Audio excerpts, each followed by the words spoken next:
me. They came out looking good. If I had that look, I would have been president 20 years ago. I wouldn't have had to wait so long. You look great, fellas. But many of them, I didn't even realize it at the time, but I visited many of you in the hospital. They did an incredible job. The doctors are absolutely unbelievable, the job they do. So we were having a little meeting, and at the same time, we're signing some very important legislation, what will become legislation, and right now it's an executive order, and having to do mostly with education. And we have our Secretary of Education, Linda McMahon, who's been so incredible over the last few weeks. I've been watching her on television. I'd like to tell her she could do better, but she can't. She can't do any better. So I want to thank you, Linda. Fantastic. And we also have Commerce, and we have Labor with us today, and you have been, thank you very much. And thank you, Mr. Howard, thank you very much. And we'll take some questions after we're finished. Maybe I'll ask Will to step forward, and you can go through some of these. Also, Lindsay, you'll work with Will, two very talented lawyers, as you all know by now. Thank you, Mr. President. And we'll go through them. And Linda, why don't you come over here? In fact, why don't the three of you come over here? We also have a special guest with us today. Oh, that's right. Annette Albright. Where is Annette? Annette Albright. Charlotte Mecklenburg, school teacher. Very special one. Thank you very much. It's a great honor to have you. You get all sorts of awards for talent. That's good. Thank you very much for being with us. Appreciate it. Thank you. Okay, please. Sir, the first executive order we have prepared for your attention, there are currently laws on the books requiring certain disclosures of universities when they accept large foreign gifts. We believe that certain universities, including, for example, Harvard, have routinely violated this law, and this law has not been effectively enforced. So this executive order charges your departments and agencies with enforcing the laws on the books with respect to foreign gifts to American universities. Okay, thank you. Thank you very much. We'll put it right here. Next for you, sir, university accreditation is currently a process controlled by a number of third-party organizations. That's by statute, by law. Many of those third-party accreditors have relied on sort of woke ideology to accredit universities instead of accrediting based on merit and performance. This executive order affects a number of changes to the university accreditation process, also applies to law schools and other sort of graduate programs. But the basic idea is to force accreditation to be focused on the merit and the actual results that these universities are providing, as opposed to how woke these universities have gotten.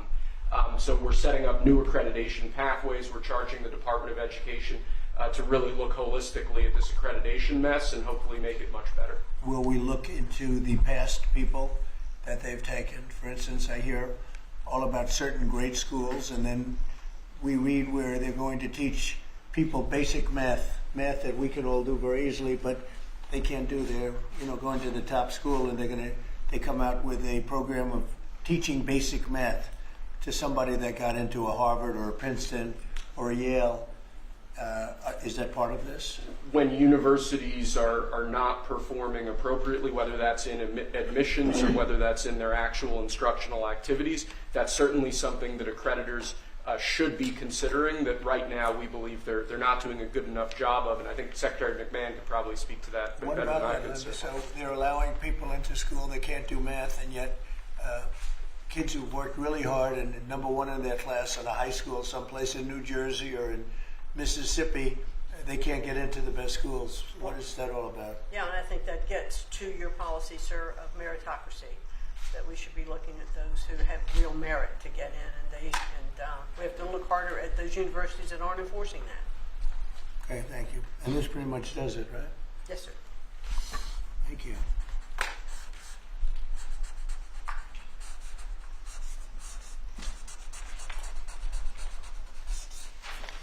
Okay.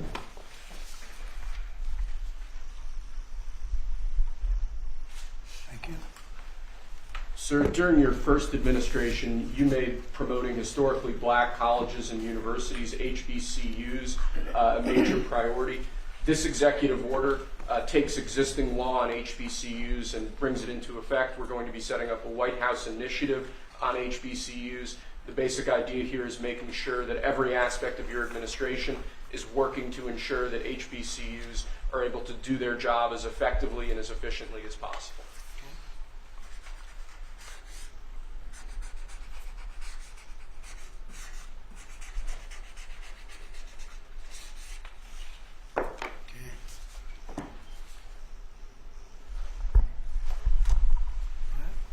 This next executive order relates to artificial intelligence education, sir.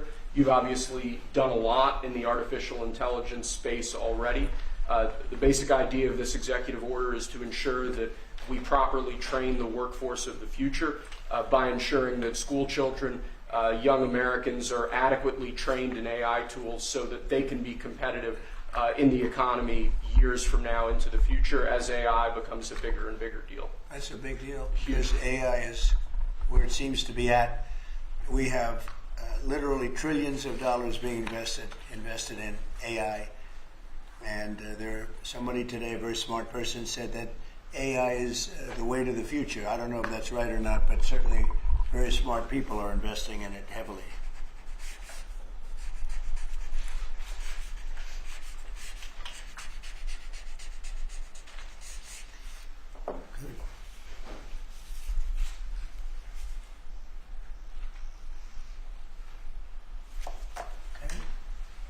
Next year, we have an executive order on workforce development.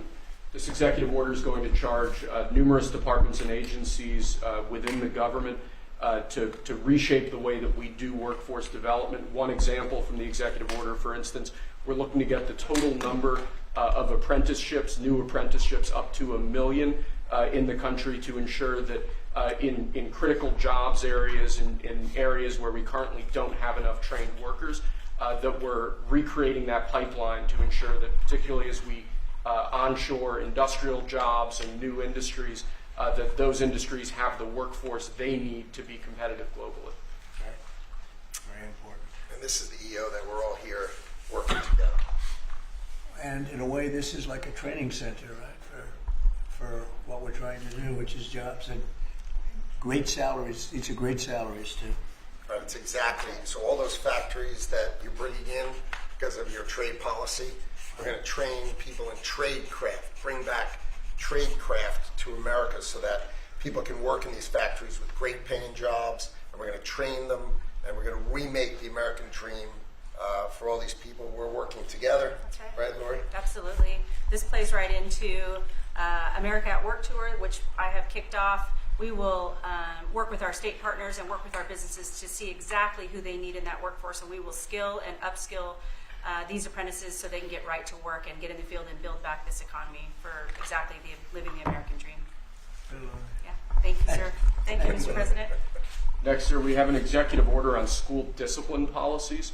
Under, I believe it was the Biden administration, first Obama and then Biden, the Department of Justice issued guidance that made it almost impossible for schools to enforce adequate disciplinary policies. This created issues in the classroom for teachers and students alike.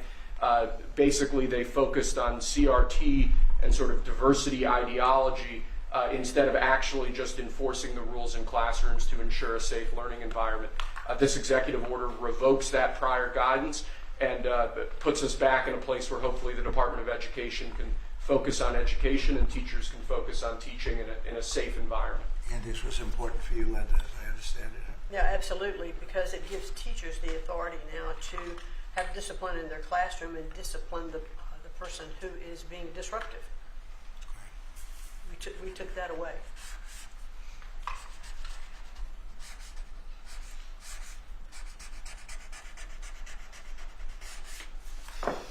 Okay.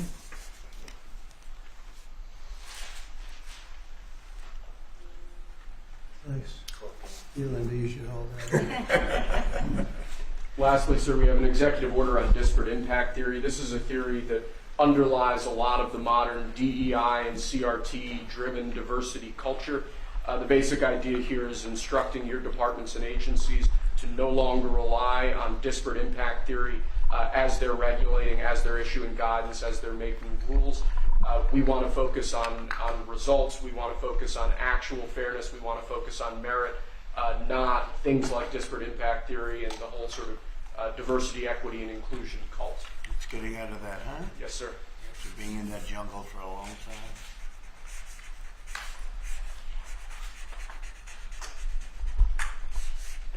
Okay. Thank you. Very good job. Thank you, sir. very much. Appreciate it. Very much. Would you like to introduce again Annette, and perhaps Annette wants to say something? What do you do with that? Annette is right here. Yes, Annette. Yes, please come over. Would you like to have some comments to make? I know you're a former Charlotte Mecklenburg school teacher. I'm a North Carolina girl, so it's nice to see you. Yes, from New Bern. Yes. Thank you so much for having me. Thank you so much. I'm so honored to be here. This has been an 8-year journey for me to raise awareness to the violence that's in public schools and the critical need to address violence in public schools. Again, been doing it 8 years because most administrations like to keep the violence hidden. We have 3 students that should be here with us today. We have Austin McCalf, I'm sorry if I say his name wrong, Serenity Baker, and Nizir Taylor from Charlotte, North Carolina, who was shot in the back as he was getting off of a school bus because they thought he was a part of a big brawl that happened inside a public high school. So this is very important and critical legislation that we have to keep our educators safe, we have to keep our students safe, and public schools have to be safe environments. So I think, like I said, I've done this journey alone, I've been on it, but I have a whole team behind me now. I spoke at the RNC, and I told millions that Donald Trump and his administration was going to make schools great again, and I feel that we're on the right path, and I'm just honored to be here. Thank you.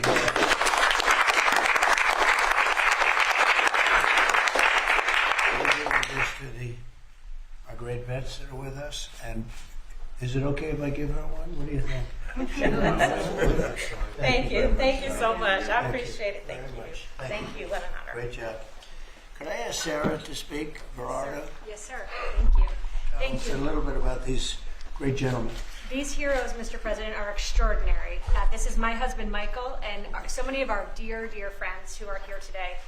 Many of them have met you, sir, in your first administration in the hospital, many times at Walter Reed. Right?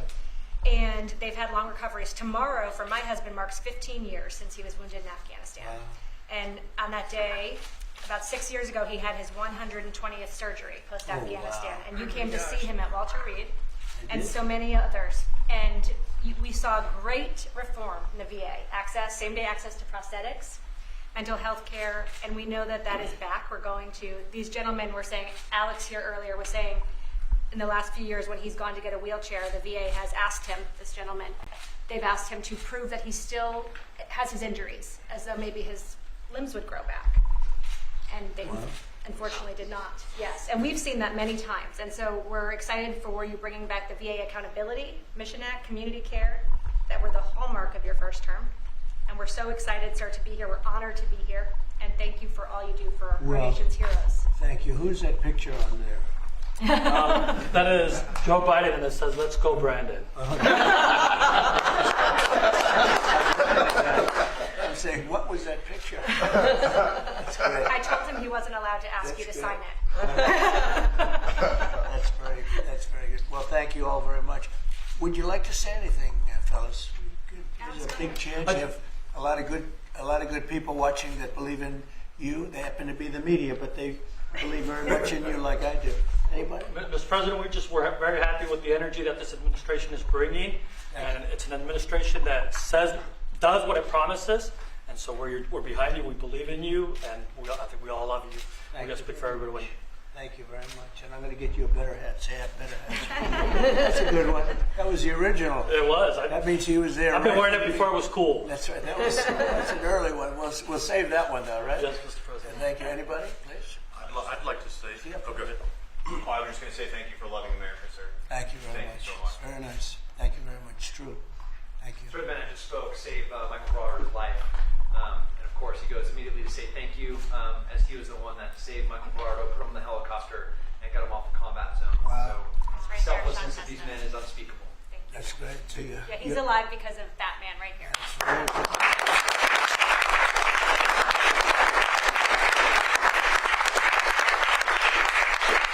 Well, these are amazing people, great heroes, so that's really great. Anybody else? Yes. I'd like to say it was an honor to serve. You are worth it. This country's worth it. It's because of what Christ paid for. Thank you. And we have a spirit that people haven't seen in many years, at least 5. They haven't seen. I think even then, because we've been through so much for the last 4 years together, it was so bad. It was so bad what they've done to the borders, what they've done all over the place, and it's really an honor to be with you, all of you. Incredible. And I'm going to give you these coins, and I think you're going to really like them. I think they're the best. These are the best coins. And you have your choice. This is gunmetal. I don't know, soldiers like the black, but I think you like this one. It's okay. A lot of soldiers like the black. Here you go. What do you like? I'll go with black. Huh? See? I told you. I have that. These are choices.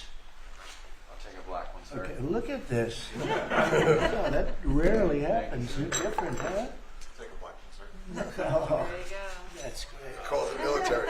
No, but isn't it, I always say the soldiers, they do like it. It's gunmetal.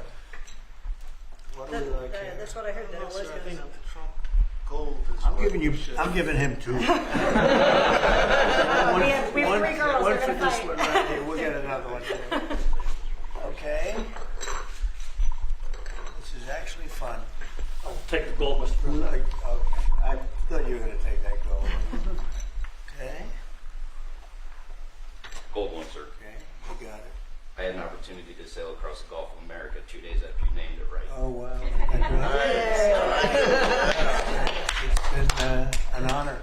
And now people say it routinely. Yep. They don't even think about the other. They say it routinely. That's been a great honor for me. Okay. Take a gold one, sir. Okay. It's almost even. I think gold is an edge. I would love a gold one, sir. Thank you so much. I think the gold, it picked up at the end, right? Well, okay. That's good. So I want to thank you very much, and especially that's a great story. Yeah? So what do you think of a guy like that? Pretty good. They actually, we all served together. Wow. And Jared over there. And Jared. So you And guys, I forgot. so you guys got hit, huh? Pretty good. You got hit. Pretty good. Amazing. Amazing. We're in a pretty tough area in Kandahar, in the Arghandab River Valley, Right, it's outside tough. Kandahar. Their unit had a more than 50% Purple Heart rate, sir, Wow. in 2010. You deserve it. You deserve that and more. We appreciate it so much. Brave, really brave, brilliant people. Thank you very much. Do you have any questions of First of all, the guys here? I want to say thank you to the veterans who are here. Absolutely. Thank you so much for defending us. And then I wanted to ask you, Mr. President, because you said you want to bring the tariffs on China down soon. How soon do you want to bring the tariffs on Chinese goods Well, down? that depends on them. We have a situation where we have a very, very great place. It's called the United States of America, and it's been ripped off for years and years. These people know it. We talked about it before you came in. We've been ripped off by every country in the world practically, and friend and foe. And we're not doing that anymore. So what's happened is Howard, how many countries have we spoken to already? 90. And they all want to make deals, and we're going to make deals, but they're going to be fair deals. They're not going to be rip-off deals. And, you know, we were losing almost $5 billion a year. No country can do that. And now we have it down almost to even, maybe even better than even, because of the tariffs on cars and aluminum and steel. We have tariffs 25% on cars, aluminum, and steel. There's a rush to build new steel plants, a rush to build new aluminum plants, and a biggest rush I've ever seen, that we've ever seen, to build car plants. We have like 11 of them or something, big ones, where you guys maybe work. Maybe you won't want to work, you'll do something else instead of that. But if you like cars, you'd like to work at one of these plants, the biggest plants in the world. 3 of them have left Mexico before construction started, one of them during construction. and they're coming to this country. They're coming back. Don't forget, and we get along great with Mexico, but Mexico took 32% of our car building business. So it's amazing what's happened. Remember this number, anywhere from $3 to $5 billion a day. That's not $1 million, that's $1 billion a day. Nobody can even imagine it. And that's what we were losing. And, you know, hence we have $36 trillion in debt and everything else. And in the end, I think what's going to happen is we're going to have great deals. And by the way, if we don't have a deal with a company or a country, we're going to set the tariff. We just set the tariff. It's something that we think that will happen, I'd say, over the next couple of weeks. What do you say? I think so. Over the next 2-3 weeks. We'll be setting the number. For and China. We're going to pick, could be for China too, could be for China. Well, we're dealing with almost all of them. Too many to fully deal with, but we're going to be fair to them. But we're dealing with a lot of countries right now, and could be with China, but maybe we'll make a special, a deal, and we'll see what it will be. Right now, it's 145%. That's very high. It got there because of the fentanyl. They're sending, massive amounts of fentanyl into our country and killing a lot of people. Probably 200,000 plus a year, wiping them out. You probably all have friends who were killed. Somebody was killed in your family or your friends with fentanyl, and somehow it's made almost exclusively in China. And as you know, we essentially taxed them 10 and then another 10. We also taxed Mexico 25, and we taxed Canada 25. And that's the kind of money that's what's pouring into our country right now. And it's gotten us down from losing $3 to $5 billion a day to actually making money, but breaking even, let's say, but we're going to make a lot of money. And that money is going to be used to reduce taxes. We're going to get big tax breaks. We're going to, there was a time, I said it this morning, I think some of you were there was a time from 1870 to 1913, it was a long time ago, we were an all-tariff nation. Foreign nations pay taxes. They paid money to us in the form of tariffs. And that was when we were the wealthiest. We were the wealthiest proportionately that we ever were. And they formed committees in 1887 in particular, but they formed committees to determine what we should do with all the money. We had so much money, you guys would have loved it. We had so much money, they didn't know what to do with it. We gave it away to different causes, and you haven't seen that too much anymore, although we give plenty away, but now we shouldn't be giving it away. We have to take care of ourselves first, right? Absolutely. But we were very wealthy, and proportionately the wealthiest we ever were. We built the Panama Canal. Jimmy Carter gave that away for $1, by the way. One of the most profitable things ever built, the Panama Canal. We gave it away for $1 to Panama. Why? I don't know. Nobody knows, but that's what we had. We had people like that sitting behind this desk, and that shouldn't have happened. Panama Canal, it was the most expensive thing ever built by our country in history. I'm talking relative dollars. We've never built anything so expensive. I think it was the equivalent of $1.7 billion. And we've never built anything like that. We built a lot of things, but never so expensive. Then we started building other things. We had a lot of money to do it, all based on foreign countries coming in and paying us tariffs. And we're doing that again, and I think we're going to make so much that we're going to be able to reduce taxes in this country by a lot. And we're also going to treat those countries very fairly. But if we don't make a deal, which is possible, we're going to just set the price. Because you remember, they have to come in, they want to come in here, and they want to do business with the United States. So we want to set a fair price, and we'll do that. We're going to be very fair, but we'll set a fair price, and then they can make a determination as to whether or not they want to do business with the United States. And I think most of them will, and I think we're going to treat them very fairly. Were you worried about what the 145% tariffs were doing to small businesses here in the U.S.? Is that why you're bringing it down? No, I haven't brought it down. I haven't brought it, still 145. I haven't But you brought said it in the down. next I few said weeks. it's a high tariff. It is a high tariff, but I haven't brought it down. It basically means China's not doing any business with us, essentially, because it's a very high number. So when you add that to the price of a product, a lot of those products aren't going to sell. But China's not doing any business. They were doing $1.1 trillion. Think of that, $1.1 trillion. You know what that is? And it was just very unfair to us. And we were doing very little, relatively very little with them. It was a one-sided, very one-sided. But we get along. I get along very well with President Chin. I hope we can make a deal. Otherwise, we'll set a price, and hopefully they'll come here and they'll contribute. And if they don't, that's okay. So on your trip to Rome, there's a lot of leaders attending the Pope's funeral who also said they'd like to meet with you while you're there. Do you have any meetings set up? Or are you Yes, I do. I have a lot of meetings set up. I don't know if I can do it. Do you want to help me out, fellas? I got a lot of meetings. I got every leader in the world, which tells you that we have a good product. It's called the United States of America, and it's great. And these people know about it better than anybody in this room. But we have a great place, and it should be a lot greater.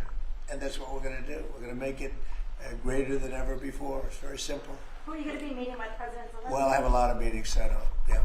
And are you bringing anyone with you in the U.S. delegation to the funeral, like Secretary Rubio or a former president? We have a couple of people coming. We'll announce it probably this evening or tomorrow.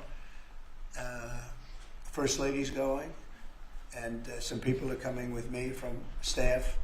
But we'll have a number of people going. It's going to be. I'm sure it's going to be a beautiful ceremony.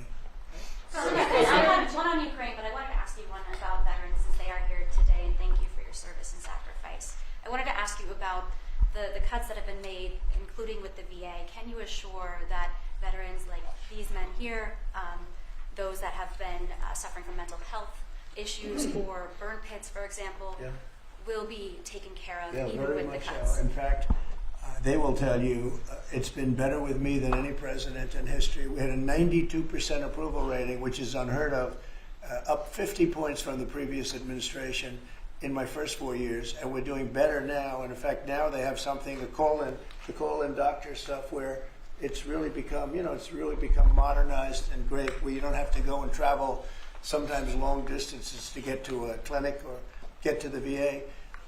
And I just heard this morning, I was listening to Doug Collins, who's the secretary, who was being interviewed, and the numbers are incredible. The approval ratings are the highest I've never heard numbers like this. It's better than the first 4 years. So no, there's no group of people more important than the people in this room. And I'm not talking about the media. I'm talking about these people right here. There's no group, and they're going to be taken really well care of. It's very important to me. And on the war in Ukraine, are you going to be meeting with President Zelensky? He's asked to meet with you this weekend. Will you be meeting with him this weekend? I don't know that he's going to the funeral or not, but I just hope he gets this thing solved, because we're losing about, think of this, 5,000. I was saying 2,500, and everyone was telling me that's low. 5,000 soldiers are being killed every week, approximately. Think of that. Every week, 5,000 soldiers. But let's say from 3,000 to 5,000 are being killed. They're Russian and Ukrainian. They're not Americans, but they're Russian, but they're people. And they're humans. They're human beings. They have families. They wave goodbye to their son, and then they get a call that the son's no longer there. It's a vicious war.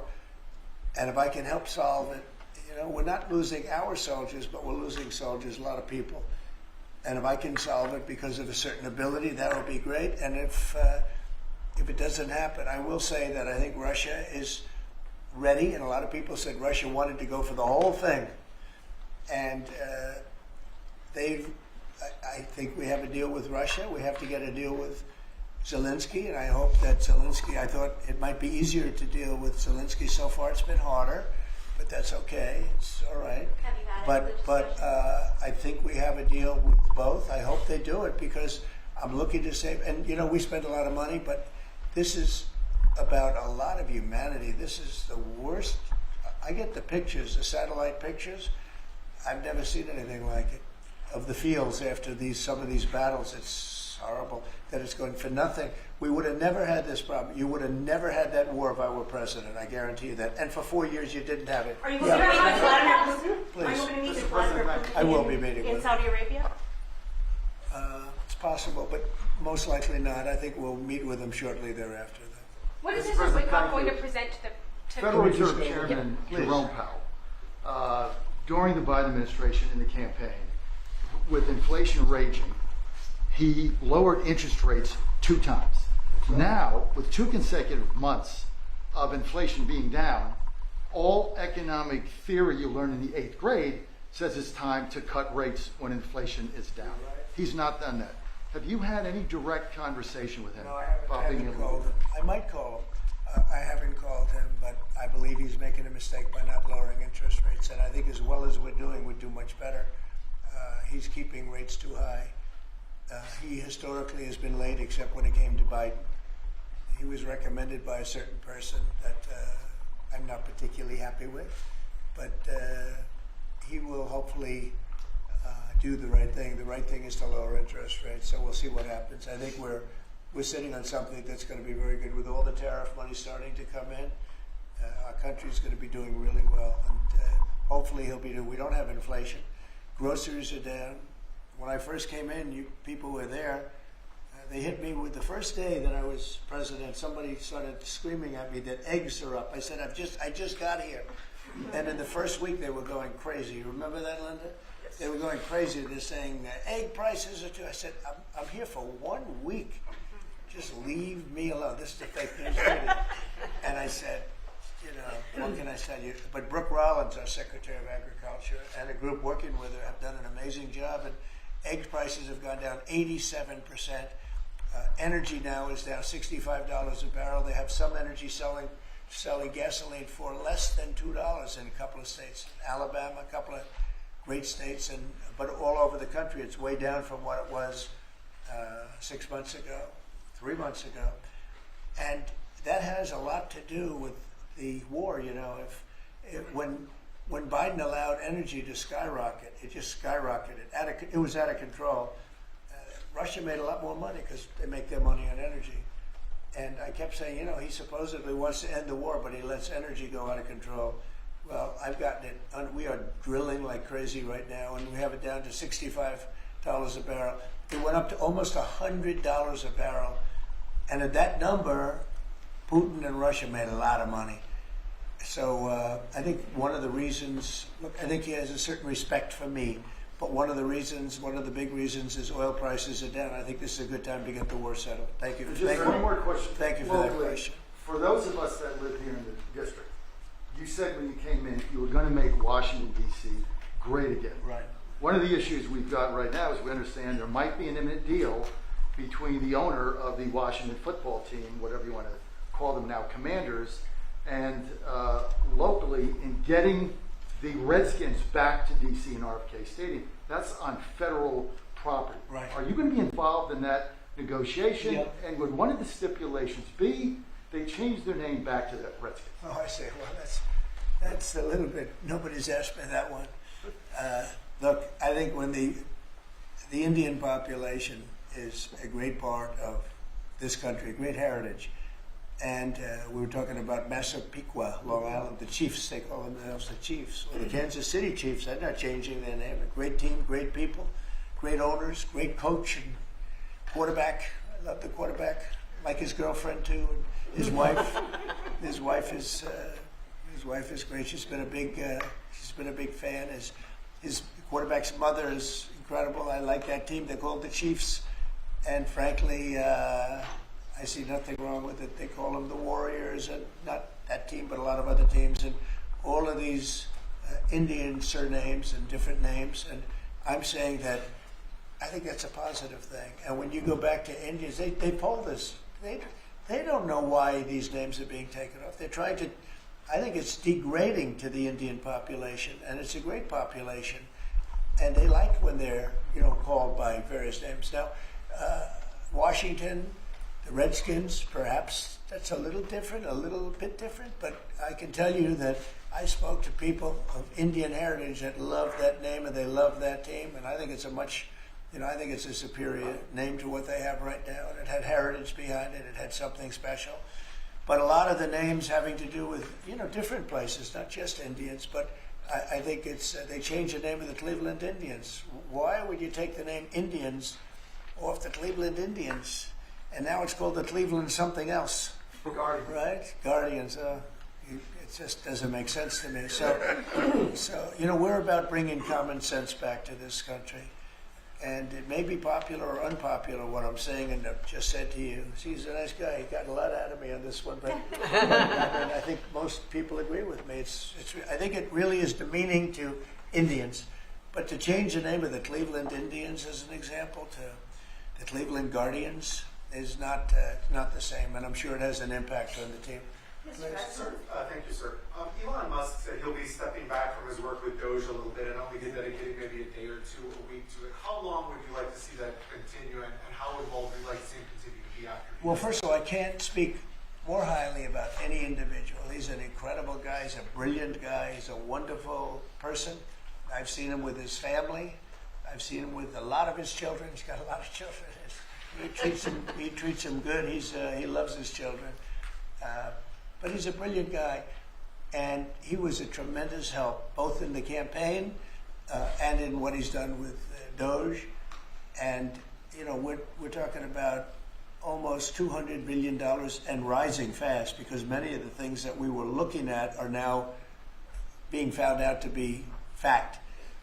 It's terrible. I mean, the fraud, the waste, the abuse, everything that's happened is just terrible. So I also know that he was treated very unfairly by I guess you'd call it the public, by some of the public, not by all of it. So he makes an incredible car, everything he does is good. But they took it out on Tesla. And I just thought it was so unfair, because he's trying to help the country. But he has helped the country. I also want him to make sure that he's going to be in great shape, and I know he is. I mean, he's going to do great. He loves the country. He didn't need to do this. He did it. And I told him, I said, you know, whenever you're ready, I'd like to keep him for a long time, but whenever you're ready, he's an exceptional guy. When you see those rockets go up and come back and land in the same gantry, nobody else can do that but this man. So he's just an incredible person, and he's a friend of mine, and he's a nice person too. He's a very nice person. He really helped the country, saved us a lot of money. And I heard him say that he'll start easing, he was always at this time going to ease out. And when he goes back to Tesla, that'll be taken care of. It's artificial. These were sick people that thought they were doing something. He's a great patriot, and it shouldn't be the way. That should never have happened to him. And I will tell you right now, he makes a great product. He makes a great product. It's a great car. It's great everything. Starlink is great. What he does is good. He's doing medical things that are amazing. And we have to, at some point, let him go and do that. And we expect him to be doing it about this time. But I'll talk to Elon about it. Thank you for the question. So, a second question. Canada has an election coming up. Do you have a prediction for that, and what do you think the results will be? With respect to Canada? With the negotiations? Oh, I don't want to predict other nations' elections. It's tough enough doing this one. Look, I love the Canadian people. I like Canada, but it's costing us $200 billion a year to support Canada. $200 billion. And I say, why are we doing that? You know what? We can make our own cars. We have more energy than they do. We have more energy than anybody in the world. We don't need their lumber, obviously. We have more lumber. We have a lot of lumber. We have a lot of everything that they sell us. But in particular cars, they took a large percentage of the car making, and I want to bring it back to this country. I really don't want cars from Canada. So when I put tariffs on Canada, they're paying 25%, but that could go up in terms of cars. When we put tariffs on, all we're doing is we're saying we don't want your cars in all due respect.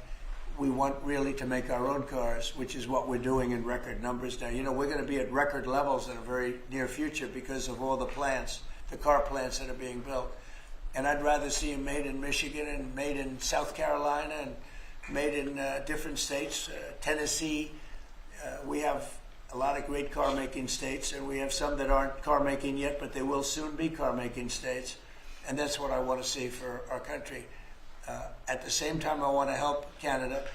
I have spoken to the current Prime Minister. He was very, very nice, I will say. Very nice. We had a couple of very nice conversations, very good. But I don't think it's appropriate for me to get involved in their election.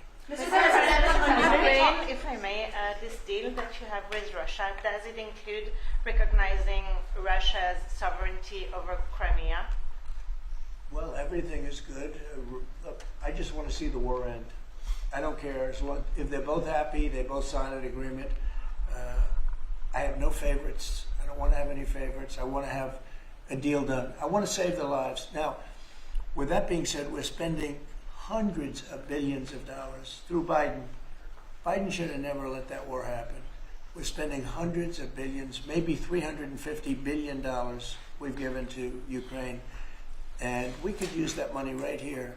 So I'd like to see that. But most importantly right now is when I see the pictures, the satellite pictures of the battlefield, if I can stop that because of an ability I have to do things, I want to see if I can do that. Mr. President, on tariffs, you just mentioned that 25% could go up on cars in terms of Canada. Does that mean that you're considering changes to the auto tariffs and auto parts? No, we're not considering it now, but at some point it could go up, yeah, because, again, we don't really want Canada to make cars for us, to put it bluntly. We want to make our own cars, and we're now equipped to do that. They took a lot of our car business. Mexico, too, took a lot of our car business. We want to make the cars here. I'm running this country. I'm not running Canada. And that's why I asked Trudeau, who I call Governor Trudeau affectionately, but I asked him, why are we spending $200 billion to support Canada, to subsidize Canada? And he was unable to answer the question. I mean, why are we doing that? And I have to be honest, as a state, it works great. As a nation, considering the fact that most of the nation, 95% of Canada, what they do is they buy from us and they sell to us. They sell to us. If we didn't buy their oil, and we don't need their oil. We have more oil than anyone, but we don't need their oil. We don't need their lumber. We don't need their cars. We don't need anything. So I said, why are we doing this? Why are we spending $200 billion? It doesn't make sense. If we needed something, that would be a different subject. So I'm working well with Canada. We're doing very well. We're working on a deal. We'll see what happens. But again, why, representing this country, why are we spending $200 billion to support and subsidize another country? Because if they didn't have us, and if we didn't spend that money, as Trudeau told me, they would cease to exist. He said that to me. They would cease to exist, which is true, certainly as a country. And then on tourism, there's been a steep drop-off in international travel to the United States. It was down 12% last month, down even more from Western Europe. Why do you think that there are fewer people suddenly who want to travel to the United States? Well, that could be a little, there's a little nationalism there, I guess, perhaps. It's not a big deal, but, with the dollar being where it is, because, China would always fight for having a low dollar. Japan would always fight for having a low dollar, meaning a low yen, or in the case of China, the yuan. They'd always want to have, I'd speak to President Xi a lot. I'd say it's unfair that your yuan is so low. I'd call up a great man, Prime Minister Abe, great man, Shinzo, who was unfortunately assassinated. And I used to tell you, he was a good friend of mine, I used to say, Shinzo, you can't let your yen go down. It makes it very hard for us to sell tractors. It makes it very hard to us to get tourism. And our dollar is a little bit on the low side. And that means that a lot of tourism is going to come in. But I could see a little bit of nationalism at work. And I could see it likewise with us, not wanting to go to certain countries. But that will work out very Do easily. you think some people are scared to come here because they hear the stories of tourists who are detained for a few days or even a week or two? No, we treat our tourists great. We're the tourism capital of the world. There's no place like this. And there may be a little bit of nationalism, but I doubt it. I actually doubt it, yeah. Mr. President, has there been any direct contact between the U.S. and China on trade at all? Yeah, of course. Yeah. And Every day. every day. And then secondly, would you support a millionaire tax? I think it would be very disruptive because a lot of the millionaires would leave the country. In the old days, they left states. They go from one state to the other. now with transportation so quick and so easy, they leave countries. You'll lose a lot of money if you do that. That would, and other countries that have done it have lost a lot of people. They lose their wealthy people. That would be bad because the wealthy people pay the tax. Okay? Sir, how did the talks today go in London?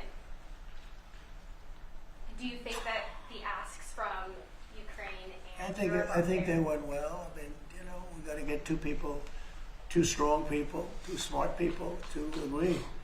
And as soon as they agree, the killing will stop. But yeah, I think they went well, pretty well. So Mr. President, we understand that you, your economic team, many of them are here today, J.D. Vance, has negotiated what's called a monster trade deal with India, like biggest one ever.